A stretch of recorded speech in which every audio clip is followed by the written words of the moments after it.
Hey guys, and welcome back to Staying Sweet, the podcast. I'm joined with my very first guest today. For video, it feels very surreal. Welcome, Rebecca. Hello. Hello. Introduce yourself, please. Okay, I'm Rebecca Nicholson. It's weird to say your surname out loud. I don't know. I know. I feel like you kind of have to in this industry. Yeah, don't you? it's like, yeah. But I'm Rebecca Nicholson. I work in lifestyle predominantly. I work currently at Newsweek, which is an American news brand.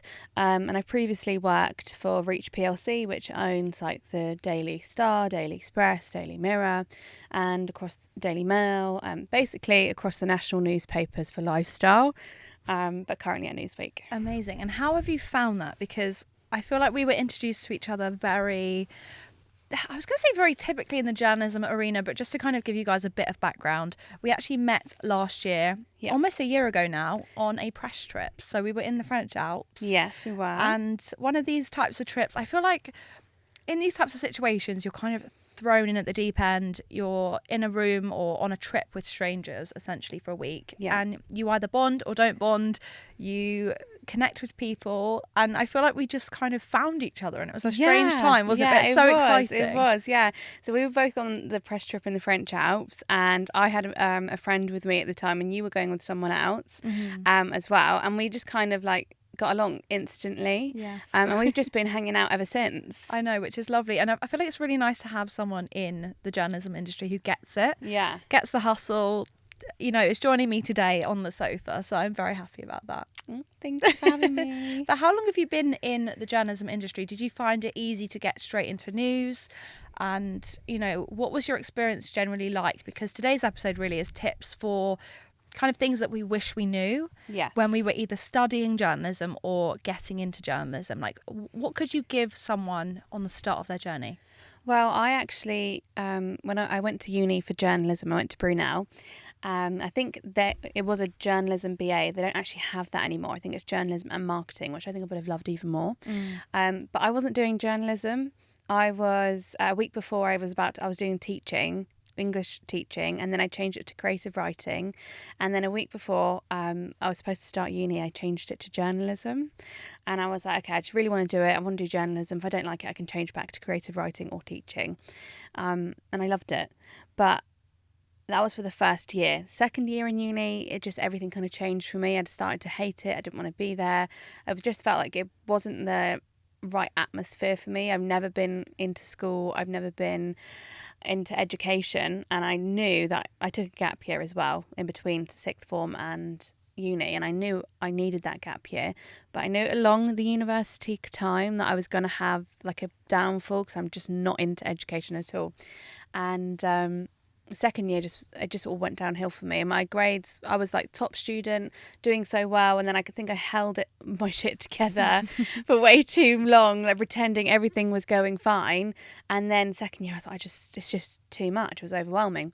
So I actually was on Twitter and I saw a retweet come through saying, looking for a like freelance production journalist at the Daily Express.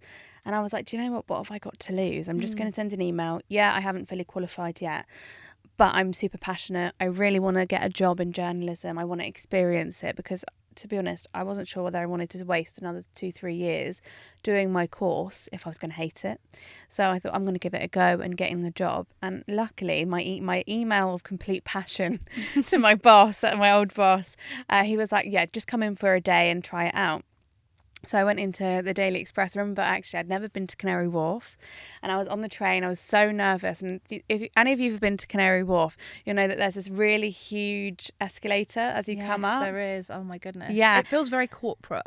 Yeah. And very serious. Yeah, it is. And when you're like a kid, because I was a kid, I was like in these big escalators coming up, and I remember just feeling giddy, and I was like, oh, this is so exciting. This is so exciting.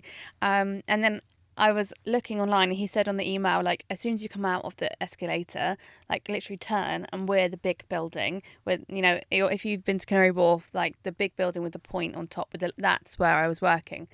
And I turned around and I was like, oh my God, it's like my breath was a bit taken away because I was so giddy. And I went in, did my trial day, and he was like, yeah, like you can do freelance shifts. And I was so excited. But I carried on doing uni. whilst doing that, but I was kind of let the work overtake uni, which you shouldn't do. You should still kind of balance it all out. And I actually think going and getting that experience in journalism before I had even graduated is that step that I think a lot of people miss out, and because rightfully so, like, people don't have the time. You do enjoy uni, or you work part-time somewhere else, or you maybe intern for a week or two at a magazine for the summer, but not many people try and get work whilst they're not graduated. And actually, weirdly, that's what I did as well. Did you? And then what I think really is that actually transformed and changed my employability, because I was kind of trying to do the most, or try and do as much as possible before graduating. So I feel like the way that you've got in is a great bit of advice there, to kind of look at all your options. Just because you haven't graduated yet, or maybe you're not even a graduate, maybe you haven't even started journalism yet, exactly, but how can you get your foot in the door? I think, and this is what I've said to all of like younger like friends of their younger siblings and everything. If you are in school at the moment and you want to go into journalism, every single summer you need to get some free work. I know that sometimes it's difficult to do it for free, but just a week. If you get a week in your summer where it says on your CV that, I did an internship at the Daily Express for a week. I did 2 weeks at The Week. Oh yes, The Week. Yeah. So I did 2 weeks at The Week before I got the job as the production journalist at the Daily Express freelancing. And I think actually having that a little bit extra experience pushed me a little bit to be like, okay, I need to try it out full time, or like a bit more often, to be able to know this is 100% what I want to do. Because like I said, I wasn't enjoying uni.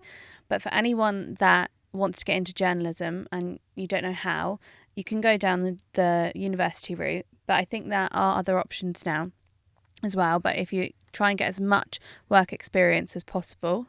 Yeah, definitely. I think as well, it kind of just triggered a memory actually of I can't remember, I think it's the summer of second year where I did my degree.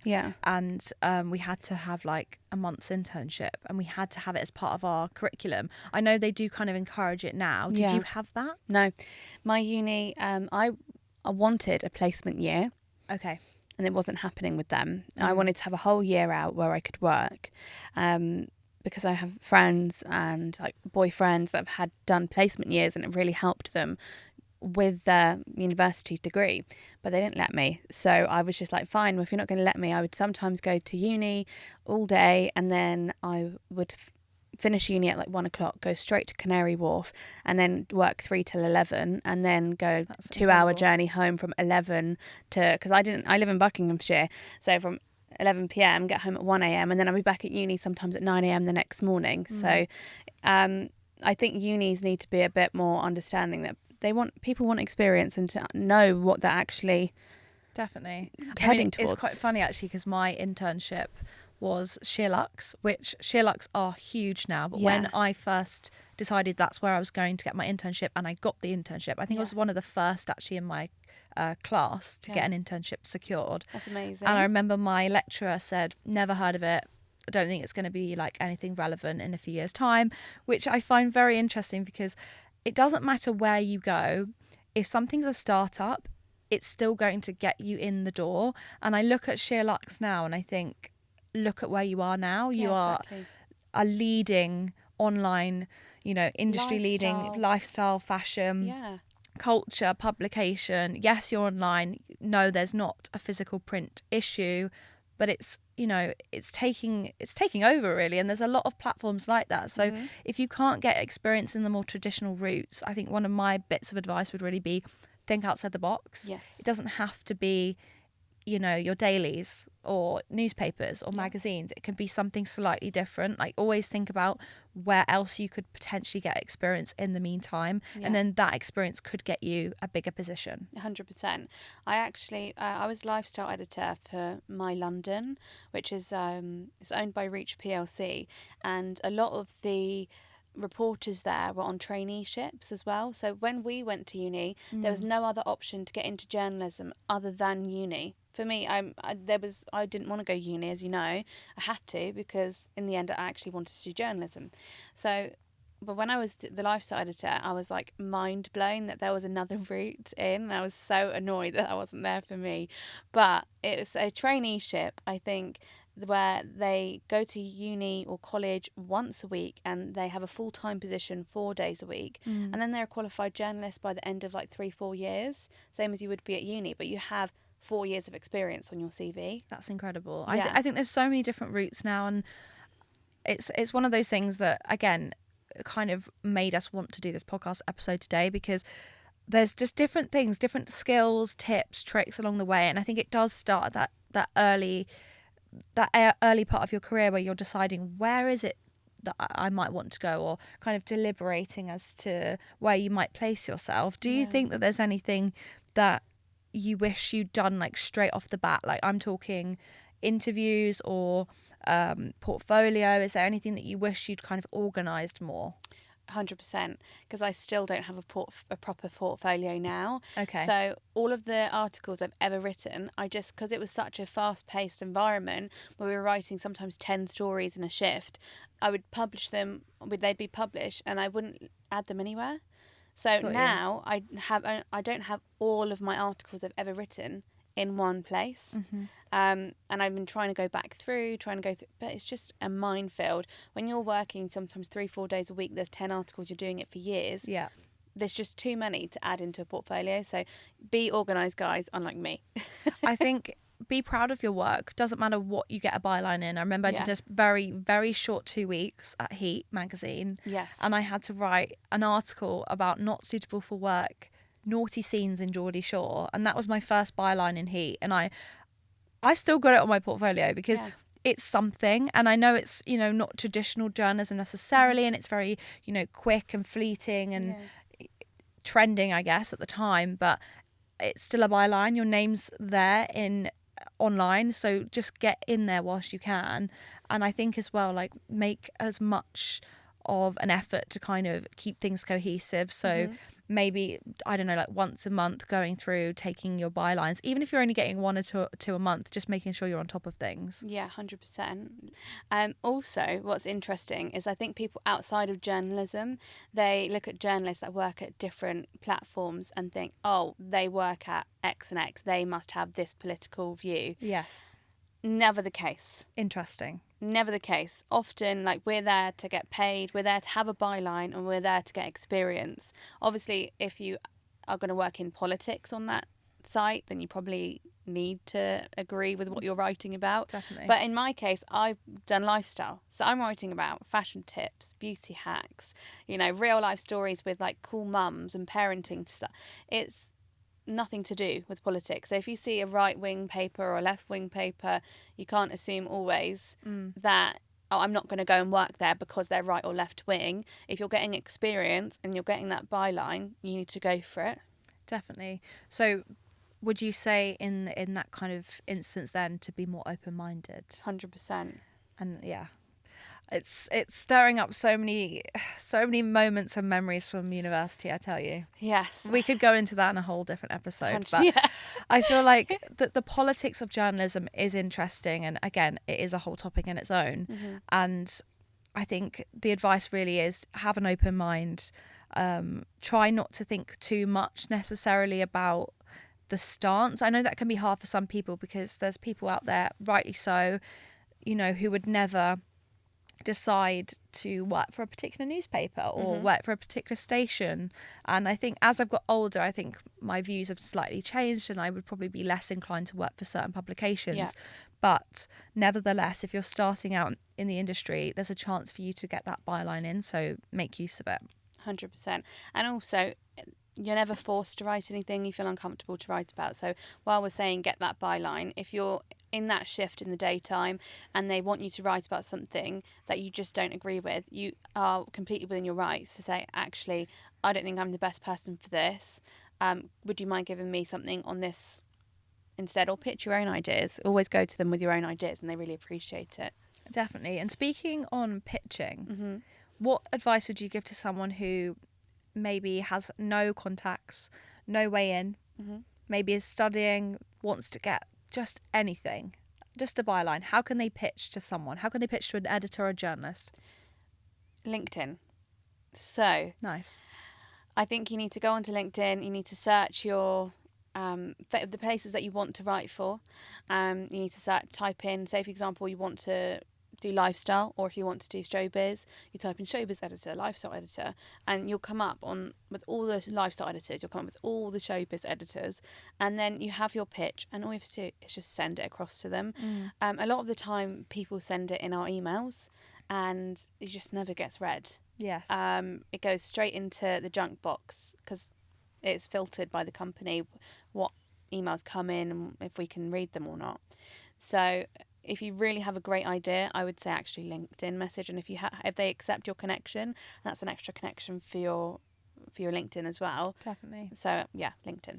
Yeah, I feel like LinkedIn's quite an unsung hero in our age demographic. Yeah. And I'm trying my best to get on board with it. And actually, when I was at the podcast show, there was a whole talk about how to leverage different like industries and your personal brand even on LinkedIn. Yeah. And I know some people kind of think, you know, it's the Facebook, but it really isn't. No. There's so much going for it. And the algorithm and SEO strategy that kind of is fueled behind how you post. I would actually say if you can't afford to host a website with your portfolio, host on there.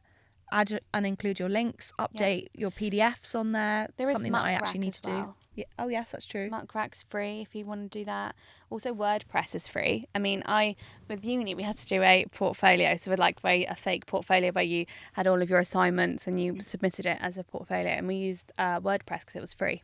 I also think LinkedIn is a good place to coordinate the people that you meet on internships and people that you go to uni with, because Instagram's great, and don't get me wrong, like I love it and I share a lot of my life on there and I have a lot of business contacts on there, but God forbid something happens, I'd like to know that I can go on LinkedIn and find those people again. And particularly if it's an industry kind of focus, that's my kind of professional corner of the room. And you know, I guess it's like good housekeeping? What do you call it? Like, yeah, no, I know what you mean, but I can't think of the word. It's good to kind of be as organised as having a plan B. Yeah. And I think it's good as well because when people update where they've gone or moved to, or they've got a new position or role, like if you suddenly see someone that you worked with, you know, on an internship 3 years ago now is like head up at Harrods or something, you'd be like, wow, okay, this is great. I can contact them. They might be able to work with me. We might be able to liaise with each other. And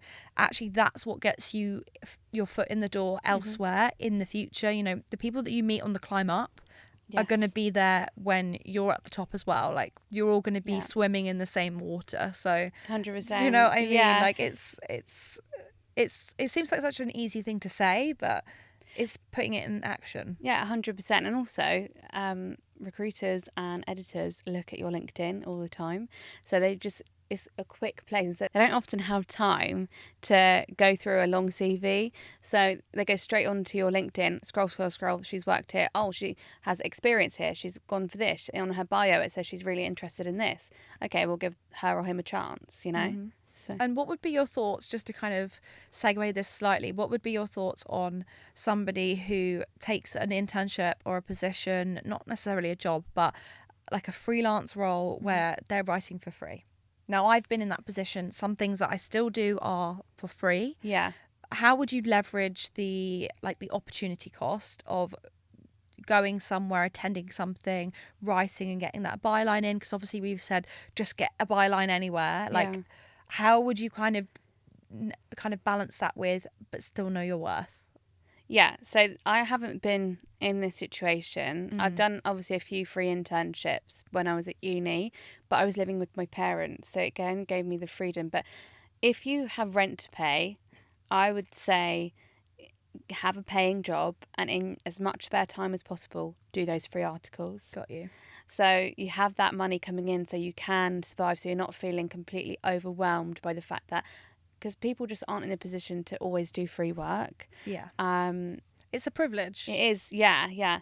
It is a privilege. So I would say get a job, even if you're like in Tesco doing like a customer service or stacking shelves, just to have that money in to give you that to pay your rent and pay your bills. And in every free chance you get, write the free bylines, because if you do it all the time, if you do it every single day, and in a few months' time, it's only going to be a short-term pain. Because it's short-term pain, and I hate that phrase, but it's no short-term pain, no gain. Yeah, short-term pain for long-term gain. Yes. Literally a few months of doing that. And which is why you should start as early and as young as possible. And I'm not trying to make you guys be like little bee workers. And I don't know that the age range for this podcast is so vast. Yeah. But there are some of you who are, 16, 17, 18. And I'm that audience, I feel like that's when I was really searching for something. And I think this is why this podcast exists now, because I wish there was something that I could listen to and watch that could get me a foot in the door, just give me that little bit of coaching to 100%. kind of get those few little tips and tricks. And I feel like as well, like when you're kind of working out, should I do something for free? If you can do it whilst you're at uni for free, go for it. Take that as your like cut off, that once you graduate, that's when you're, I know my worth and I'm going to get paid, etc., etc. If it's something like, it's hard for me to say really, because I feel a bit hypocritical. I do feel kind of somewhat hypocritical a little bit, because there are things that I do even now that are free, and I do always leverage, is it worth it? Is it worth me going? Is it worth me attending? Not every press trip is paid work when I'm traveling, but I always weigh up the cost of the trip, or how much it would be worth. Would I be able to afford it? And the answer usually is hell no. So that usually is my gauger of opportunity cost. Another thing as well, if you can attend those events and trips, if it kind of fits in line with your job, why would you not take those opportunities? And it wasn't until maybe my second or third press trip that I realised how valuable the people sitting around the table were. Yeah. I was sat around tables intimately having dinner in a foreign country with editors who were talking about things or making little comments and joking about the industry or mentioning how that they were going to write their articles. And it wasn't until I really switched on and listened and kind of observed that I'm the person that knows the least in the room. That's how I always try and act. Yeah. Because if you act that way, you've always got something to learn. If you walk in a room and you think, I know more than everybody here, there's always something that you can draw out of a situation. And I think in university, in any single event or situation that you might be put in that's linked to your industry, just take a moment just to observe. Yeah. Would you say that's been your kind of experience from going on press trips? Yeah, I mean, I haven't been on as many press trips as you, because some companies obviously don't like doing press trips and some do. It's a little bit strict. So where I am currently, there's no press trips, which is fine, because I've done press trips in the past, so it's fine. I miss them though. But I am trying to do freelance in my spare time for UK stuff to do some more of it. But I feel like there's been some moments on press trips where the first impression really does make the complete difference. Like the way you walk into a room, if you are arrogant and you think you're better than everyone, it doesn't matter how nice you are the rest of the trip, people are still completely wary of you. Definitely. And it's such a great networking opportunity. Not only are you writing a great article and you're having a great experience, but the people that you meet there will, like you said, they help you. Definitely. Like I know I could reach out to several people from these press trips and be like, hi, how are you? Would you be able to help me with this? And they would. Yeah. And you've kind of got that special bond in that you've travelled to a place together, and you have to get quite intimate very quickly with these people. And you don't even do this with your daily work colleagues. No, you spill everything. Like when I tell you, you spill the tea with them, and it's like they know everything about you. It's so hard not to like open yourself up to people, and I think that's where you do get those bonds. And I think that's how we really kind of fast tracked our friendship, because it was like a whistle stop. It was like being on Love Island. That's how you can kind of explain emotional, it. Like it was like we were just. It wasn't unloading. No, it was more like we were bonding and we were so just quickly. Being so open with each other. And it literally was like a dating show. Like a dating show, which is why when I watch things like Love Island, I'm like, I totally get it. Because when you're in a room of strangers, you all you want to do is connect. So I think tips really for kind of anyone that might want to do press trips or travel journalism, just be open to connecting with new people. Look at who's freelancing for certain publications. Pick up a travel magazine. Look at the masthead. Look at the masthead. Find those people. Connect with them on LinkedIn. Yeah. maybe try and meet with one for coffee. Like, there's people out there. Not everyone is going to be like friendly and open, and that's okay.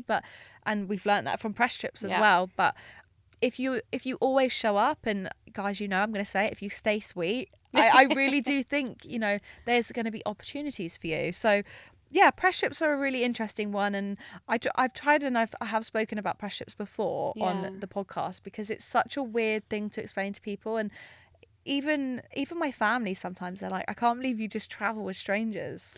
The first press trip I went weird, on, really. The first press trip I went on, my mum nearly had a heart attack. She was like, why are you flying to another country? You don't know anyone there. You don't even know if it's a real thing. I was like, Mum, it's a real thing, okay? The PRs have organised it. The PR has organised it. It was nerve-wracking, the first one, but, you get used to it. Definitely. What are your thoughts, kind of segueing even more, what are your thoughts on events, particularly PR events or influencer events? I feel like those are kind of quite similar, but at the same time, the influencer events are very different from press trips and press events. Yes, completely different. I love them all. I think they're great, once again, not just for the company themselves, writing up and having that relationship with the PRs and having the products reviewed, and it's a great content for the magazine or newspaper, but for you as a journalist, once again, great networking opportunity. Yeah. You get to meet a lot of different people, and it's just really inspiring. It's just, I think I went on a really nice one with you that whole day in London, remember? Yes, yeah. And I literally came back and I was like on cloud 9. I was thinking, I've never felt so creative. That's amazing. And it just like opens up, because often when you're in journalism, you think, people from the outside, you might think it's like, oh, so fun 24/7. 90% of the time you're just in front of your laptop. Yeah, half the time I'm like half dressed or in my gym gear. Yeah, I don't know why, but I'm in gym gear in my childhood bedroom. I'm in my bedroom. Yeah, I'm in my bedroom on my laptop, like editing this or like putting a photo in that. It's not glitz and glamour. So this is what you get into journalism for, is for all the fun stuff. Yes. And when you do get to There's experience perks. There are a lot of perks of the job, I have to admit. And what would you say to someone who maybe has never been to an event before? Because what I was going to suggest, and this is just dropping a little something in there, I have actually set up a Facebook group for women in business. It's a Staying Sweet Society, and I'm going to link it in the description and also in the show notes, so you can come and join our community. I'm going to try and just share more event information where possible, so I'm going to try and liaise with some PRs and see if I can get you guys along. So if you are somebody in the industry, check out Staying Sweet Society, come and join us, have a conversation. It's going to be like a closed off group, so you will have to request for membership, but once you're in, you're in. So that sounds amazing. Yeah, I feel like it just takes one person to get you through the door as a +1 or it kind does. of invited. I mean, there's stuff that I would never have gone to if I wasn't a +1 with you. Oh, and I feel like it's so much more fun when you can bring someone. So it is 100%. And also, it's like, you might know people there, but I know that with some influencer events, some of them are a bit intense. Yes, more so I think than press events. Yeah, press events are very professional. Everyone's there for the same thing. We've got a job to do. The influencer, in and out, usually. In and out. Very, very swift. Short and sweet. Short and sweet. Like, short and sweet. But They stay sweet. But they nip in and out, and then that's it. They don't, I want to say faff about, but influencers don't really faff about. We just kind of stay and network, and it's a different kind of networking. It's just a different vibe completely. Definitely. And having someone there, I think, definitely helps, because you have each other to chat to and fall back on if all goes mental. Yes, definitely. Just to kind of round off today's episode, I can't believe it's been a whole episode with you. It's been so easy going chatting with you. Are there any tips that someone in journalism might want to consider with note taking, or dare I say it, shorthand? I personally don't use shorthand. Neither. Is there anything that you've done? Because I've got a tip that I'd like to share, but I don't know whether you might have something similar or do something similar. But go ahead with yours first. I record all my interviews. I obviously ask permission prior to it. Everyone typically is very consenting to it and agrees it's the best way to kind of conduct an interview these days. Yes, take notes where possible, but I feel like sometimes it does distract you from the actual conversation if you're kind of frantically noting things down. Distracts me. I can't do it. I'd rather have a natural flow of conversation. Yeah, and I'm sometimes like, oh, can you go back over that again? Because Yeah. I like completely forgot what you just said because I'm like 4 sentences behind you. Yes. And I know people will say, oh, that's what a shorthand is a thing, but I hate shorthand, and it didn't help me anyway. This is it. I feel like it's easier to take notes if you're doing like a Zoom or a phone call. Like it's easier to kind of sly away and just do it. Yeah. But my kind of tip would be to kind of be present, engage, have a story arc with your questions if you're interviewing someone and it's got a natural flow. If they answer your questions that are kind of towards the end of the flow and the arc, doesn't matter. At least you've got, you know, something that will naturally kind of flow back into itself, and you can kind of bring things back into alignment so it kind of becomes a story. Otherwise, if questions are very jumpy and jolty, it just looks very unprofessional. I think if you're having a natural flow of conversation, it's going to follow a flow. But my tip really would be, please store your audio recordings on a hard drive, because I unfortunately have had an instance, not lately, touch wood, but maybe about 3 or 4 years ago, with somebody that I interviewed for a magazine that I work for, and they basically said that what I'd written was not correct.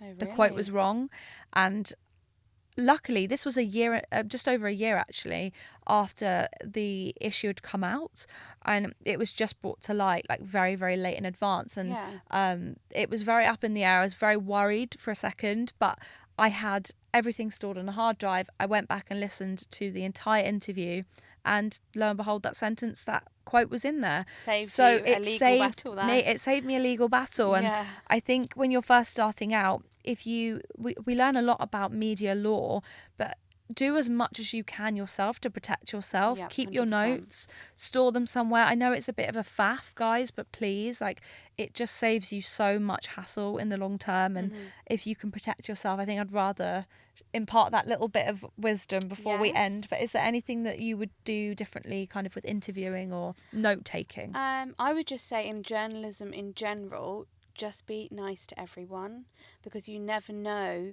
sometimes who is the highest person up in the room. That's true. Often the person you least expect has the most power. So just be nice to everyone and it will come back at you. That's just like a general quote. If you're nice to people, they'll be nice to you. Yeah, like, why would you not want to be nice? And yeah, I just feel very, very grateful, very lucky to have you as my first video guest for Staying Sweet, the podcast. Thank you for having me. I will make sure you guys have all her information in the description and the show notes. Thank you so much for watching and listening. If you're listening on Spotify or Apple Podcasts, please do make sure you leave a rate and review, because that lets me know that you're enjoying the podcast. And if there's anything you want to hear from me, or if you want to continue the conversation, head over to the Facebook group and also the Instagram at Staying Sweet Podcast. I can't wait to hear from you and see you guys next week. Thank you so much. Bye. Bye.